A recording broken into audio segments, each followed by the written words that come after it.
The morning rush had just begun, and the scent of fresh coffee filled the air as she tied her apron around her waist. The restaurant was alive with noise, plates clinking, customers chatting, and the sizzle of food cooking in the kitchen. She had been working here for years, long enough to know every corner of the place like the back of her hand. The regulars greeted her with familiar smiles, and she returned them with warmth, already knowing their usual orders.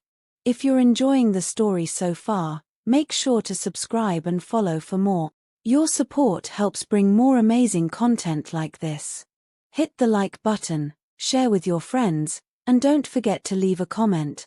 Who's watching right now? Drop a watching now in the comment. She loved this job not because it was easy, but because she took pride in making people's day just a little better. No matter how stressful things got, she kept pushing through, believing that hard work always paid off. But today, something was different. A new hire stood by the counter, looking completely lost. He was young, maybe in his early 20s, and the nervousness was written all over his face. His hands fumbled with a notepad as he tried to take an order, but his voice was hesitant, unsure. The customers at the table exchanged glances, clearly growing impatient. She could see it coming, someone was about to snap at him, to make his first day even harder. Without a second thought, she stepped in. "Hey, don't worry, I got this one," she said with a reassuring smile before turning to the customers. "Thanks for your patience. What can I get for you today?" As she quickly took the order and sent it to the kitchen, she turned back to him. "First day?" He nodded. "Yeah. Everything's moving so fast." She understood that feeling all too well. Everyone had been new at some point, and this place could be overwhelming at first.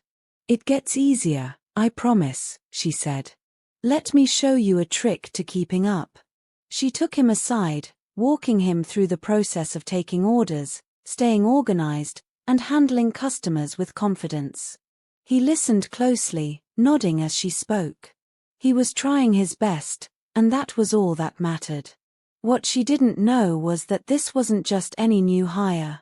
And by the end of the day, her simple act of kindness would change everything. The shift continued, and the new hire slowly started to get the hang of things. He wasn't perfect, he still fumbled with the register and mixed up a few orders, but he was trying, and she made sure to encourage him along the way. The restaurant manager, however, wasn't nearly as patient. "Pick up the pace," the manager barked at the new hire after he hesitated while entering an order. "We don't have time for mistakes." She clenched her jaw but didn't say anything. She had seen this pattern before. The manager had no tolerance for anyone struggling, and instead of training people properly, he preferred to break them down until they either toughened up or quit. She had always hated that about him. People learned best when they felt supported, not when they were constantly afraid of messing up.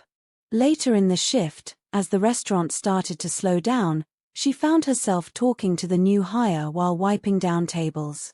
He looked exhausted but grateful. "Thanks for helping me today," he said. "I don't think I would have made it through the shift without you." She smiled. "Hey, we all start somewhere. You'll get better, I promise." The conversation shifted as he started asking about her experience at the restaurant, how long she'd been there, what she thought of management, and whether she ever wanted to move up. She answered honestly, telling him how much she loved working there but also how frustrating it was to see good employees pushed out by bad leadership. She wasn't one to complain, but she believed in speaking the truth. What she didn't know was that the new hire was actually the restaurant's CEO in disguise. He had come to see firsthand what working conditions were like, and her words confirmed everything he suspected: poor management was driving good employees away. The next day, she walked into work expecting a normal shift, but instead, she was called into the office. The manager was waiting for her, arms crossed. "We're letting you go," he said coldly. She blinked. "What? Why? You were overstepping yesterday." Teaching a new hire isn't your job. If you don't like how I run things, you don't belong here. Anger and disbelief hit her at the same time. She had given years of her life to this job, treated customers like family, and supported her co-workers every step of the way. And this was how they repaid her. She wanted to fight back, to argue, but she knew it wouldn't change anything. She took a deep breath, forcing herself to stay calm. "Fine," she said, untying her apron and placing it on the desk. "But one day, you're going to regret treating people this way." With that, she walked out, unsure of what came next. What she didn't realize was that the CEO had seen everything. And by tomorrow, everything would change. The next morning, she woke up feeling drained. The sting of being fired still sat heavy in her chest. She had given her heart and soul to that job, showed up on time every day, stayed late when needed, helped co-workers, and treated customers like family. And yet, all it had taken was one moment of standing up for what was right for everything to be ripped away. She stared at the ceiling, trying to push away the overwhelming mix of emotions. Anger, sadness, uncertainty. She had spent years at that restaurant, and now she had no idea what to do next. Should she apply for another serving job? Try something new?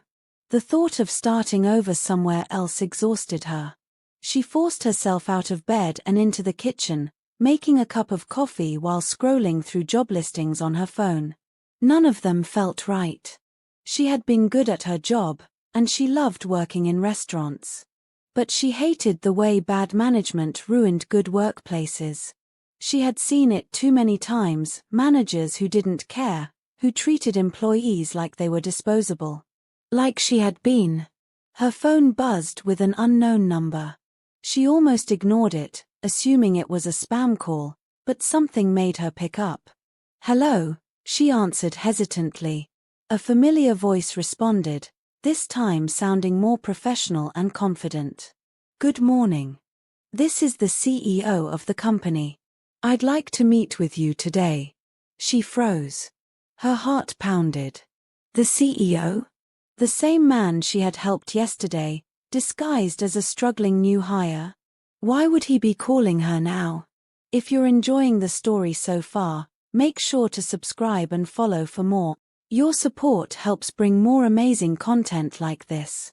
Hit the like button, share with your friends, and let us know what you think in the comment. Who's watching right now? Drop a "watching now" in the comment. She barely remembered the rest of the phone call. He gave her a time and place, back at the restaurant, but not much else. She spent the next hour trying to figure out what this could mean. Was he going to offer her an apology? A recommendation for another job?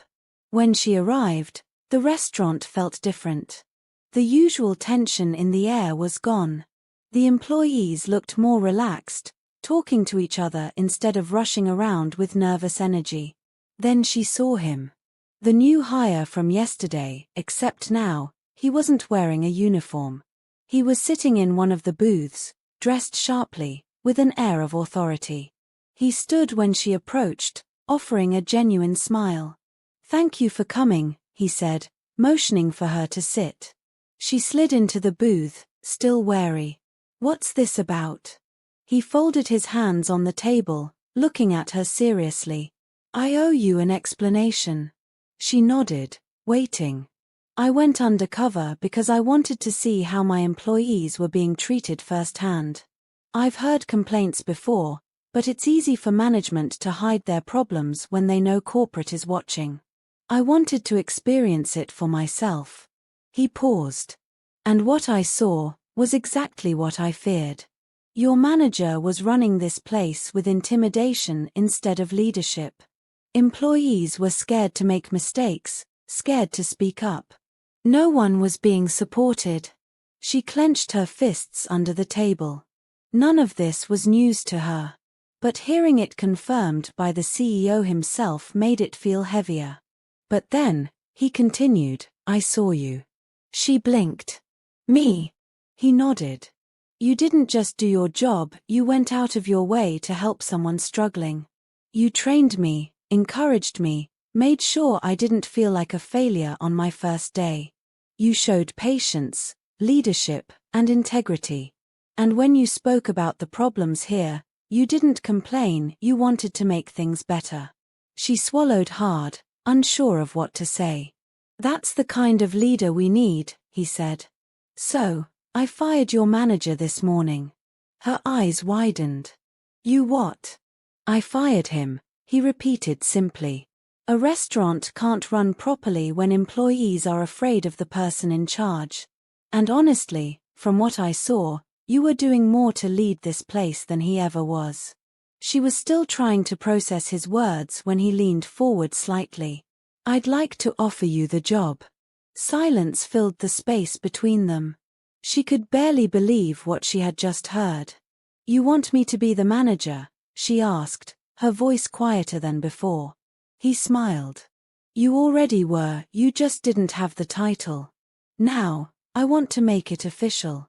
If you say yes, you'll have the authority to make real changes. Better scheduling, fairer treatment for employees, actual training programs for new hires.